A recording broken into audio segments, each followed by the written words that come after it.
Welcome back to Analyzing the Magnus Protocol.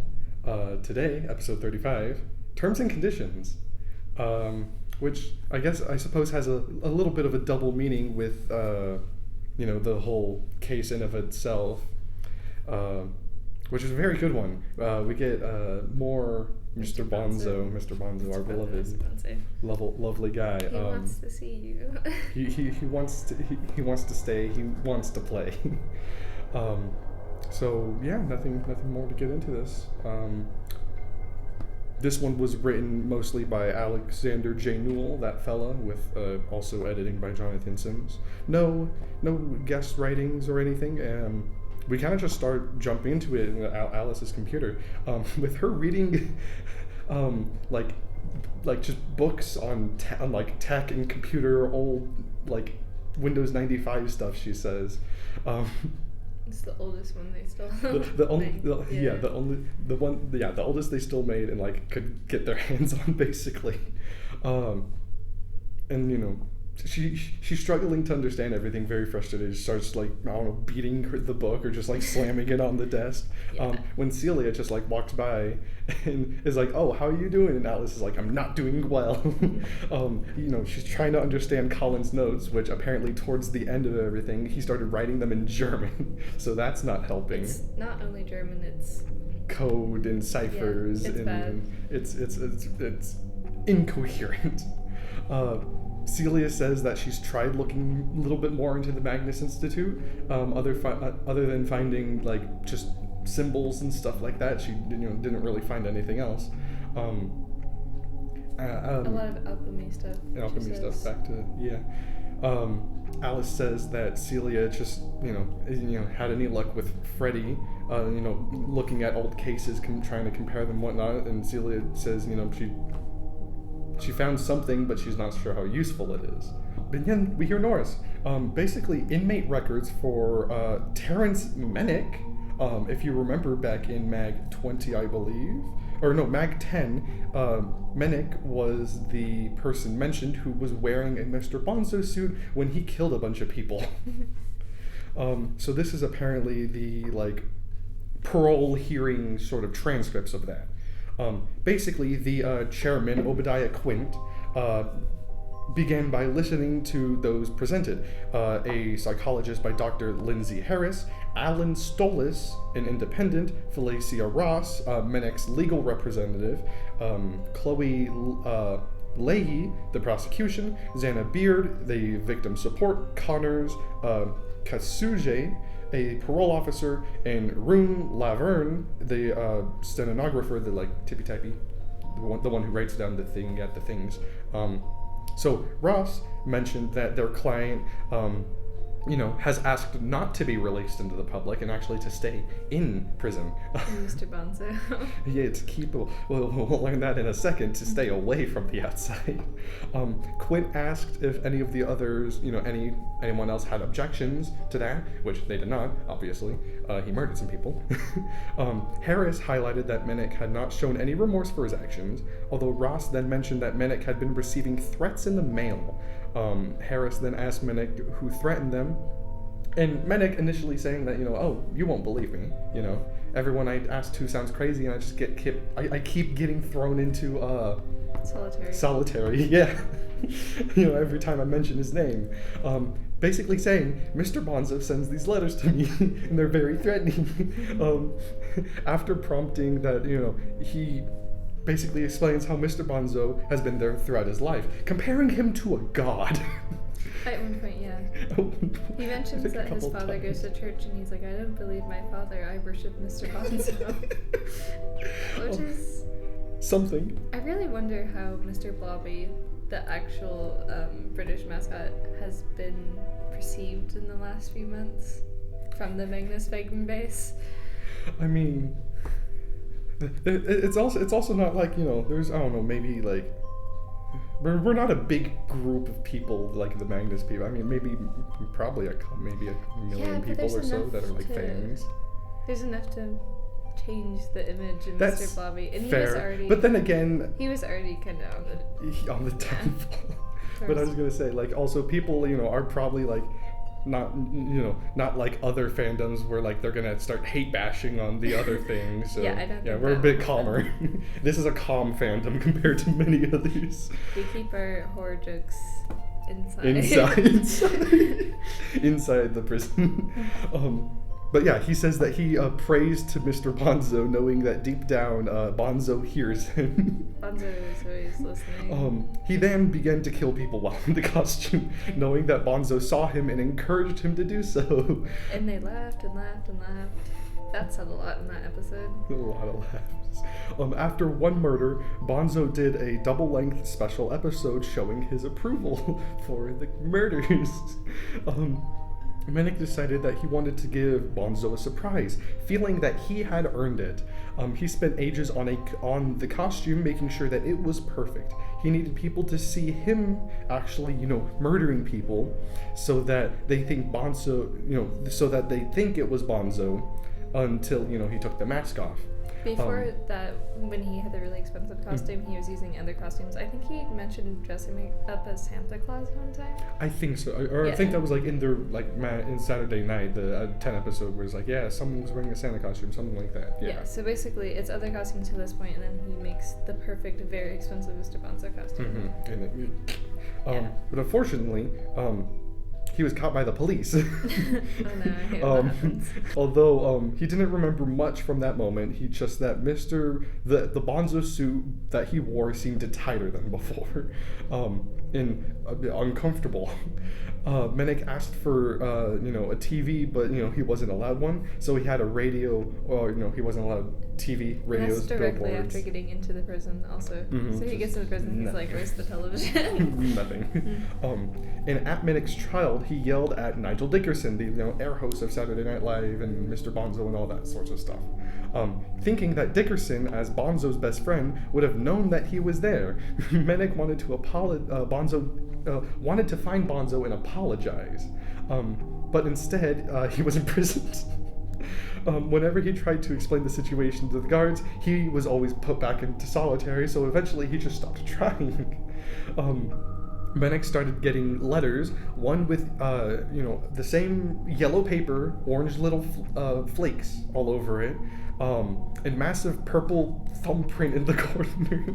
Before he got these letters too, he got other letters. From other people being supportive. praising him. Yeah, weird people do. These were the first really negative ones, and they're from Mr. Bonzo. It was a Bonzo card, and everything was just scratched out except for his face. And he looked angry. Bonzo was mad. Which is really hard to do as a mascot. Probably when it's a fixed face. And he also says the card was difficult to open, but when he opened it, it said Mr. Bonzo was on his way. And then he got a later letter at a later time that his eyes, Bonzo was furious. He says it wasn't just anger. Bonzo was furious in this letter, and it read, he wants to stay. And then a few days later, with the card almost destroyed and the eyes and the mouth visible, it said, he wants to play with you. If you haven't gone and listened to the April Fool's episode from last year, you should definitely do that. It will make this part make a lot more sense. The Mr. Bonzo theme song is played for an hour straight. Highly recommend listening the entire time. That and the guy who just makes the music for Magnus and whatnot, Sam something or other. No, his name's not Sam. Maybe I'm thinking someone else. But on Spotify, there's just the 3-minute song. Just playing that on. They did post an hour-long version. I think some people saved it. It's still around. I would be surprised. I wouldn't be surprised. So the lyrics are the lyrics from Mr. Bonzo's theme song. Mr. Bonzo's on his way. It's a very good theme song. Anyways, so then he's just been trying to stay in solitary this entire time, feeling that it's safer and that if he was even let out, he would die.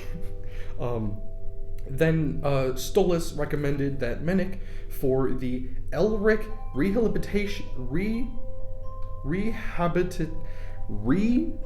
habilitation initiative, saying that he'd be the perfect candidate. Others presented, others objected, but Menick panicked suddenly, and then the transcript just abruptly ended. Something I really miss about the Magnus archives is what's it called at the end of the statements? The just kind of skepticism that John would do, basically? No, they had a specific name for it. It was... I miss when they would read the spooky thing and then do additional research on it, because you'd get some further idea of what was going on. Mm-hmm. I really don't like how on Protocol it just ends. That's fair, but I guess, with Yeah. like archives, it was like, oh no, this institute, we take the statement, we research it, we do follow up, we do that. This, it's just, oh yeah, Freddy's finding random things on the internet and just like, here, read this, or here, listen to this, Yeah. and then that's it. It is it, but I miss when they do the That's fair. I did research part on it. That's fair. Because I'd like to know what happened to him. Like, what happened? Did he get released? Did he go to the rehabilitation well, because I believe center? also at the towards the end of the transcript, sudden chaos stuff like people are like Alan,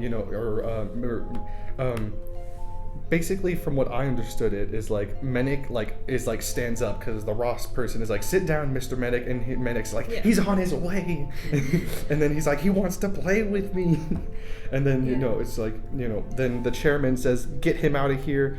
Cassius says, watch out, he's got it cuts off, and then Ross says, Mr. Menick, what? And then it just cuts off. So Mr. Menick did something. Yeah, He but I would freaked the like hell to know out. what happened. That is so my true. point. I could And also then- see this because Mr. Bonzo's kind of like one of those important characters in Yeah. this. I could see there being like a part 2 to this later this Oh, season absolutely. or next season. I also was wondering, is it all Alex reading this as far as Norris? Yeah.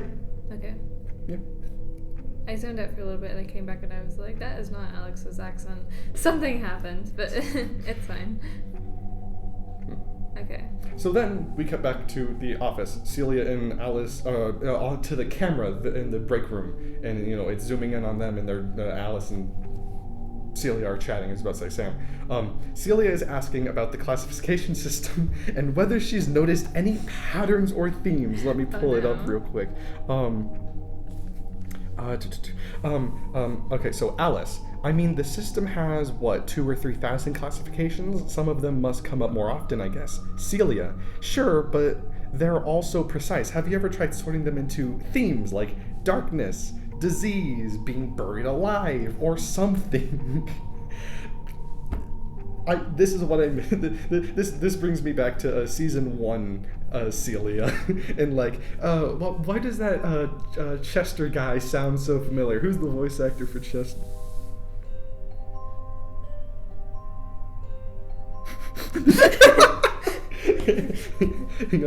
So yeah, Celia basically beating the dead horse that is the Magnus Archives 14 Furious Deckard's addendum of darkness,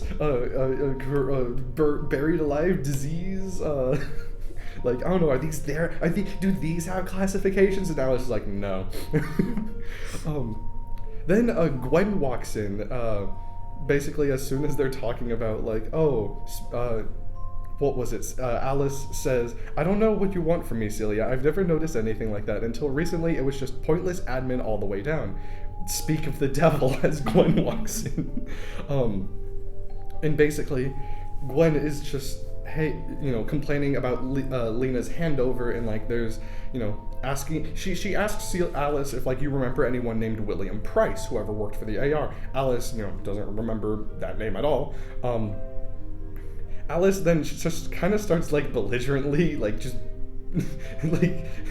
telling Gwen is well, you kind of got rid of the one person who knew what was going on around here, Lena, so you should feel shameful, you should be ashamed. And she just kind of keeps poking the bear. Poor Gwen. Poor Gwen. I feel a little bad for Gwen in this episode. But yeah, just for promotion, basically, you got rid of the only person that knew what was going on around here, and then Gwen just leaves. I was thinking about this earlier, but I think it would be really back to the Magnus Archives. I think it would be really difficult to have an entirely new group of people put into a department. It'd be the Magnus Institute. Yeah, because there were there was no one who was assisting in the archives that was around by the time that the archives crew got there. So you show up for work your first day, no one has any clue what's going on. I mean, yeah. Because, like... Yeah, and Elias doesn't tell them anything. Because... but that would kind of suck, and I feel like it's sort of the same situation here. Yeah, especially now, because, like, Lena's not there, the only person who knew what was going on. It's just like, hey, 3 people running around in an office. I'm guessing... with their IT guy inside the computer. I'm guessing that was going to repeat sort of like Archives does, where they get themselves in so much trouble so fast because no one has any idea what's going on. I think it's going to do the same thing in Protocol. Sort of like season 1 of Archives of like, oh yeah, no, like Martin's just kind of being chased around by worms, and then like 10 episodes later, there's just like, hey, what's in the wall? I mean, we've had that encounters with the externals. But only Gwen has encountered, like, most of them at least. She led Lady Morber just strolling through the office that one time. Is Gwen going to be the next archivist? Archivist Gwen?